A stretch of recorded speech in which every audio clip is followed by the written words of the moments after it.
નમસ્કાર મિત્રો, સ્વાગત છે તમારું મારી ચેનલ સોલ્યુશન ઇન ગુજરાતીમાં। મિત્રો, આ વિડીયોની અંદર આપણે વાત કરવાની છે કે જો તમારા બેંક એકાઉન્ટની અંદર પીએમ સન્માન નિધિ યોજનાનો હપ્તો પડતો નથી અથવા તો તમારા બેંક એકાઉન્ટની અંદર તમારું આધાર કાર્ડ લિંક નથી તો તેના માટે તમારે શું કરવાનું। મિત્રો, આધાર કાર્ડની અંદર બેંક એકાઉન્ટ લિંક છે કે નહીં, જો નથી તો કેવી રીતે તમારે લિંક કરવું એ પણ તમારા મોબાઈલથી। તો તેના માટે સૌપ્રથમ તમારે ગૂગલ પર આવી જવાનું છે અને ત્યાં ટાઈપ કરવાનું છે NCPI। પ્રથમ જે વેબસાઇટ આવે છે national payment corporation of India, તેના પર ક્લિક કરવાનું છે। મિત્રો, અહીંયા જે કન્ઝ્યુમરનો ઓપ્શન છે તેના પર ક્લિક કરી અહીંયા તમારી સામે ઘણા બધા ઓપ્શન આવશે। ATM લોકેટર છે, UPI કમ્પ્લેન છે, છેલ્લે મિત્રો અહીંયા જે ભારત આધાર સીડિંગ એનેબલર લખ્યું છે તેના પર તમારે ક્લિક કરવાનું છે।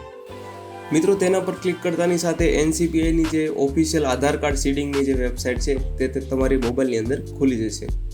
મિત્રો, અહીંયા તમને ઓપ્શન દેખાય છે, આધાર સીડિંગ છે, અકાઉન્ટ ડિટેલ છે, આધાર મેપે સ્ટેટસ છે, આધાર મેપિંગ હિસ્ટ્રી છે અને રિક્વેસ્ટ સ્ટેટસ ચેક। મિત્રો, આધાર કાર્ડની અંદર કઈ બેંક એકાઉન્ટ લિંક છે કે નથી તે ચેક કરવા માટે આધાર મેપે સ્ટેટસ પર ક્લિક કરવાનું છે અને અહીંયા તમારે તમારો આધાર કાર્ડ નંબર એન્ટર કરવાનો છે। કેપ્ચા નાખી અને ચેક સ્ટેટસ પર ક્લિક કરવાનું છે। મિત્રો, તમારા આધાર કાર્ડની અંદર જે મોબાઈલ નંબર રજીસ્ટર હશે તેના પર એક OTP આવશે, તે તમારે અહીંયા એન્ટર કરવાનો છે। મિત્રો, જેવું કન્ફર્મ પર તમે ક્લિક કરશો એટલે અહીંયા તમારી સામે આધાર મેપનું સ્ટેટસ આવી જશે કે તમારા આધાર કાર્ડની અંદર કઈ બેંક એકાઉન્ટ લિંક છે। જો મિત્રો બેંક એકાઉન્ટ લિંક નહીં હોય તો અહીંયા બેંકનું નામ જે છે તે અહીંયા આવશે નહીં। જો બેંક એકાઉન્ટ લિંક નથી અને તમારે નવી બેંક એકાઉન્ટ લિંક કરવું છે તો તેના માટે તમારે આધાર સીડિંગ પર જવાનું છે। અહીંયા તમારે તમારો આધાર કાર્ડ નંબર નાખવાનો છે, અહીંયા તમારે સીડિંગ પર ક્લિક કરવાનું છે। મિત્રો, જો એકાઉન્ટને તમારે અનલિંક કરવું હોય તો સીડિંગ પર ક્લિક કરવાનું છે।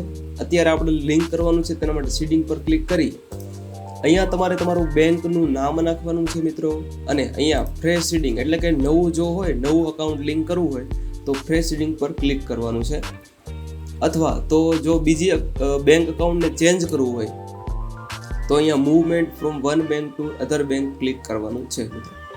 જેવું તમે અહીંયા તમારો એકાઉન્ટ નંબર 2 વાર ક્લિક કરશો અને કેપ્ચા નાખી સબમિટ કરશો એટલે મિત્રો તમારી રિક્વેસ્ટ સક્સેસફુલી પહોંચી જશે અને થોડા જ દિવસની અંદર તમારું બેંક એકાઉન્ટ છે તમારા આધાર કાર્ડ સાથે લિંક થઈ જશે મિત્રો। વિડીયો સારો લાગ્યો હોય તો ચેનલ સબસ્ક્રાઇબ કરવાનું ભૂલતા નહીં। મળીએ એક નવા વિડીયો સાથે। જય હિન્દ, વંદે માતરમ।